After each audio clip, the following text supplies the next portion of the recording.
എല്ലാവർക്കും നമസ്കാരം. ചില ആളുകളുടെ കാലുകളിലൊക്കെ ചിലപ്പം നമ്മൾ കാണാറുണ്ട് വെയിൻസൊക്കെ ഇങ്ങനെ തടിച്ച് വീർത്തൊക്കെ നിൽക്കുന്ന ഒരു അവസ്ഥ. അപ്പോൾ ഈ അവസ്ഥേനെയാണ് നമ്മൾ സാധാരണ പറയാറ് വെരിക്കോസ് വെയിൻ എന്ന് പറയാറ്. അപ്പോൾ ഇത്തരത്തിലുള്ള വെരിക്കോസ് വെയിൻ മൂലം എന്തൊക്കെ ബുദ്ധിമുട്ടുകളാണ് നമുക്കുണ്ടാവുന്നത്, അതെങ്ങനെയൊക്കെ നമുക്ക് പ്രിവെൻറ്റ് ചെയ്യാം, അതിന് എന്തെല്ലാം ചെയ്യാം എന്നതിനെ പറ്റിയിട്ടാണ് പറയുന്നത്. ഞാൻ doctor Nishitha M, doctor Basil's homeo hospital, Pandikkad, Malappuram ജില്ല. ചില ആളുകളുടെ കാലുകളിൽ നമ്മൾ കാണാറുണ്ട് ഞരമ്പുകളൊക്കെ വീർത്ത് തടിച്ച് അതിൻ്റെ ആ ഒരു സ്ഥാനത്ത് നിന്ന് മാറി ഒരു വളരെ ബുദ്ധിമുട്ടുള്ള ഒരു കണ്ടീഷനായിട്ട് മാറാറുണ്ട്. ഈ ഒരു കണ്ടീഷനെയാണ് നമ്മൾ വെരിക്കോസ് വെയിൻ എന്ന് പറയാറുള്ളത്. അതായത് ആ ഭാഗത്തുള്ള വെയിനുകൾ, അതായത് സിരകൾ ബലം നഷ്ടപ്പെടുകയും അതിനകത്ത് നമ്മുടെ അശുദ്ധ രക്തം നിറയുകയും ചെയ്യുന്ന ഒരു കണ്ടീഷനെയാണ് നമ്മൾ വെരിക്കോസ് വെയിൻ എന്ന് പറയാറ്. പലപ്പോഴും ഇത് നമ്മളുടെ ശരീരത്തിൻ്റെ മറ്റു ചില ഭാഗങ്ങളിൽ ഉണ്ടാവാറുണ്ടെങ്കിൽ പോലും നമ്മളുടെ കാലുകളിലാണ് ഇത് കൂടുതലായിട്ട് കാണാറുള്ളത്. അത് തന്നെ നമ്മൾ എന്താ വെച്ചാൽ കൂടുതലായിട്ട് നിൽക്കുന്ന ഒരു വ്യക്തികളിൽ നമ്മൾ കുറേ കോൺസ്റ്റൻ്റ് ആയിട്ട് നിൽക്കുന്ന ഒരു കണ്ടീഷനൊക്കെ ആണെങ്കിൽ നമുക്കിത് കൂടുതലായിട്ട് കാണാറുണ്ട്. പലപ്പോഴും എന്താണെന്ന് വെച്ചാൽ നമ്മളെ കാലുകളാണ് നമ്മളുടെ മോൾ ഭാഗത്തിൻ്റെ മുഴുവൻ ഭാരം താങ്ങി നിർത്താറ്. അപ്പോൾ അത്തരത്തിലുള്ള ആ ഒരു ഭാരം താങ്ങി നിർത്തുമ്പോൾ നമ്മൾ ആ കാലുകളിലേക്കുള്ള സിരകൾ, അതായത് കാലുകളിലേക്കുള്ള വെയിൻസ് എന്താവും, അതിന് ബലക്ഷയം സംഭവിക്കുകയും അതിൽ നിന്നുള്ള രക്തയോട്ടം കുറയുകയും അത് തിരിച്ച് റിവേഴ്സ് എന്നുള്ള ഒരു രീതിയിലേക്ക് വരികയും ആ ഭാഗം ബൾജ് ചെയ്ത് വെയിൻസ് ബൾജ് ചെയ്ത് വരികയും അതായത് തടിച്ചു കൂടുകയും ചെയ്യുന്ന ഒരു അവസ്ഥയെയാണ് വെരിക്കോസ് വെയിൻ എന്ന് പറയാറ്. ഇനി നമുക്ക് നോക്കാം ഈ വെരിക്കോസ് വെയിൻ ഉണ്ടാവുന്നതിനുള്ള കാരണങ്ങൾ എന്തൊക്കെയാണെന്ന്. അതിൽ പ്രധാന ഒന്നാണ് പ്രായം. നമുക്കറിയാൻ പറ്റും ഏജ് അഡ്വാൻസ്, അതായത് നമ്മൾ പ്രായം കൂടുന്നതിനനുസരിച്ച് നമ്മുടെ വെയിൻസുകളും ഒക്കെ എന്താ വെച്ചാൽ ശോഷിക്കും. അപ്പം ബലക്ഷയം സംഭവിക്കുമ്പോൾ ഇതുപോലെ തന്നെ ഈ രക്തയോട്ടത്തിൻ്റെ അഭാവം കുറയുകയും ആ ഭാഗത്തുള്ള സിരകളിൽ എന്തെങ്കിലും വെയിൻസ് എന്താ വെച്ചാൽ ടോർച്ചർ ചെയ്യുകയും ചെയ്യുന്ന ഒരവസ്ഥ. അപ്പോൾ പ്രായം അതിനൊരു പ്രധാന ഘടകമാണ്. മറ്റൊന്നാണ് പാരമ്പര്യം. നമ്മുടെ ഫാമിലി ഹിസ്റ്ററി, അതായത് അച്ഛനോ അമ്മയ്ക്കോ ഒക്കെ ഉണ്ടെങ്കിൽ അത്തരത്തിലുള്ള ആളുകളിലും ഇത്തരത്തിലുള്ള ബുദ്ധിമുട്ടുകൾ കാണിക്കാറുണ്ട്. മറ്റൊരു കാരണമാണ് അമിതഭാരം അഥവാ ഒബീസിറ്റി. ഈ അമിതഭാരമുള്ള വ്യക്തികളിലാണെങ്കിൽ ഈ അമിതഭാരം മൂലം നമ്മുടെ വെയിൻസുകൾ ആ ഭാരം ഉണ്ടാവുകയും അതിന് ടോർസിസിറ്റി, അതായത് വെയിൻസ് കുത്തിക്കൂടുന്ന ഒരു അവസ്ഥയിലേക്ക് എത്തുകയും ചെയ്യുക എന്നുള്ളത്.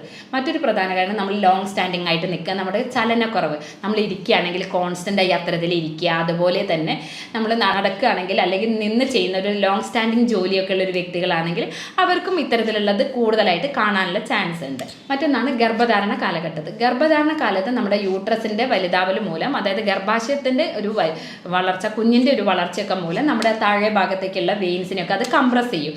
അപ്പം അത്തരത്തിലും ആ ബുദ്ധിമുട്ടുകൾ ഉണ്ടാവാറുണ്ട്. യൂഷ്വലി എന്താ വെച്ചാൽ ഈ ഗർഭധാരണ കാലത്ത് ഉണ്ടാകുമ്പോൾ ഒരു 3 മാസമൊക്കെ കഴിയുമ്പോൾ തന്നെ അത് നോർമലി ഇത് മാറിക്കിട്ടാറുണ്ട്. ഇത്തരത്തിലുള്ള ഈ വെരിക്കോസ് വെയിൻ ഒക്കെ ഉണ്ടെങ്കിൽ അതിൻ്റെ ലക്ഷണങ്ങൾ എന്താണ് എന്നുള്ളത് നമ്മൾ ആദ്യമേ പറഞ്ഞു. ആ ഭാഗത്തുള്ള സ്കിൻ ഒരു പർപ്പിൾ കളർ അല്ലെങ്കിൽ ഒരു റെഡിഷ് കളറാവുക അല്ലെങ്കിൽ ഒരു ബ്ലൂയിഷ് കളറായിട്ട് മാറുന്നുണ്ട്.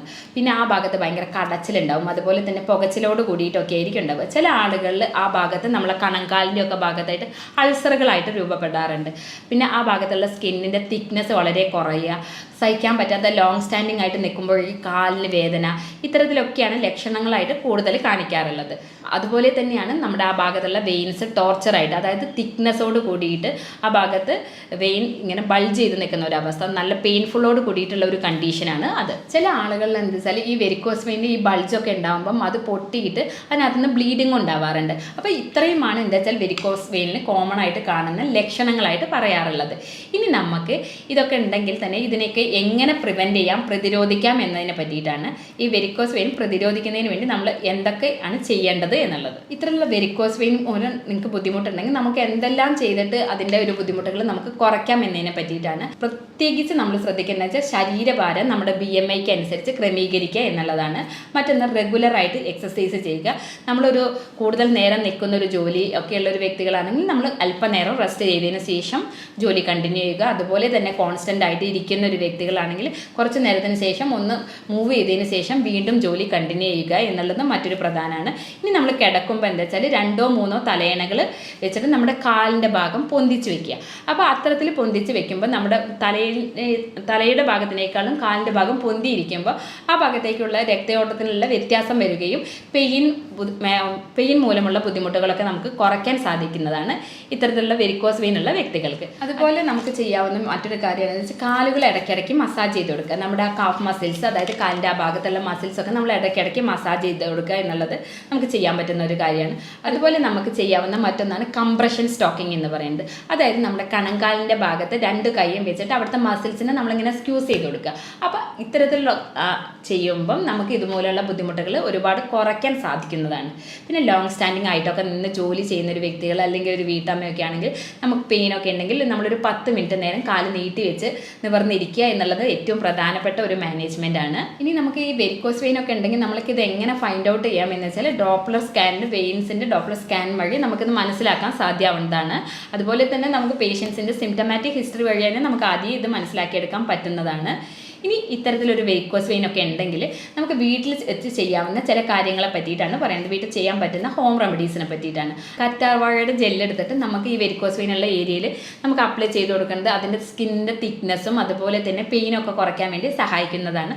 അതുപോലെ തന്നെയാണ് വെളുത്തുള്ളി അല്പം ചെറുനാരങ്ങ നീരിലോ അല്ലെങ്കിൽ അല്പം ചൂടുവെള്ളത്തിലോ ദിവസവും കഴിക്കുന്നത് ഇതിൻ്റെ ഒരു ബുദ്ധിമുട്ടുകളൊക്കെ കുറയ്ക്കാൻ നമ്മളെ സഹായിക്കുന്നതാണ്.